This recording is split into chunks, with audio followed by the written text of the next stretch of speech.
Oui, alors moi je suis chanteur à la base, disons. J'ai commencé le chant très jeune en Bretagne, à la Maîtrise de Bretagne, qui est un chœur d'enfants voilà, qui existe toujours aujourd'hui d'ailleurs. Et puis ensuite j'ai fait mes études au Centre de musique baroque de Versailles. Et puis là j'ai rencontré quelques chefs d'orchestre spécialisés dans la musique ancienne. Et puis petit à petit j'ai commencé à travailler professionnellement voilà, en tant que chanteur soliste. Avec à peu près la plupart des ensembles baroques français et puis quelques ensembles à l'étranger. Je pense à Philippe Hervègue, Collegium Vocal, et Masaki Suzuki au Japon. Voilà. Et donc dans un répertoire plutôt de concerts. Voilà. Je ne suis pas un chanteur qui a fait beaucoup d'opéra. Alors j'y viens maintenant un peu à la direction, mais voilà, c'est plutôt ça mon parcours avant de fonder l'ensemble. Oui, alors l'idée au départ de fonder l'ensemble, c'était d'abord évidemment une envie de ma part de travailler avec des musiciens que j'avais justement rencontrés dans différents orchestres, et puis une envie de défendre un répertoire qu'à l'époque on ne me proposait pas forcément de chanter beaucoup. Je pense aux cantates solo de Jean-Sébastien Bach, etc. Donc ça a fait partie justement des premiers projets de l'ensemble, plutôt des ensembles des projets de musique de chambre, avec assez peu de musiciens ou dans lesquels je chantais. Et puis j'avais déjà un peu en tête l'espoir de pouvoir aborder aussi d'autres répertoires et puis d'avoir une activité aussi de direction un peu. J'avais toujours cette envie qui était aussi dans un petit coin de la tête.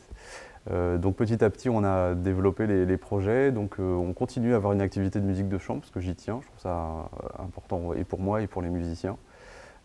Et puis on développe vers des projets plus importants avec de l'oratorio, des projets avec plusieurs chanteurs, avec chœur, orchestre, etc. Oui, alors c'est un disque qui est consacré à Henry Purcell, qui était un compositeur anglais du XVIIe siècle. Et il est plus précisément consacré à 3 odes. Alors les odes, c'était des œuvres que Purcell était invité à écrire pour des circonstances très différentes, parfois pour le retour le retour de la cour qui était partie s'exiler à la campagne et qui revenait au château. Alors on écrivait une pièce pour les accueillir à la cour. Voilà. Parfois c'était pour des anniversaires de la reine ou bien quand le royaume anglais avait gagné une bataille. Voilà. Purcell avait ce rôle aussi d'écrire des œuvres un peu de circonstance. Mais comme c'était un compositeur génial, il a fait de ces commandes un peu circonstancielles et il en a fait des œuvres vraiment très intéressantes. Parfois avec des textes qui ne sont pas extrêmement passionnants parce que ça parle beaucoup de la royauté, comme la royauté est grande, etc. Donc il y a une sorte de faste avec ça.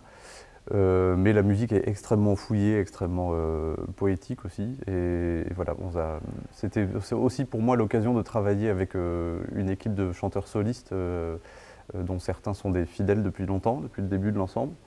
Donc on est 8 chanteurs pour ce programme et puis un petit orchestre de chambre. Ce sont des odes qui sont écrites uniquement pour cordes. Voilà. Donc ça fait aussi une partie d'un peu de ce que je vous disais, du développement un peu des ensembles pour le groupe.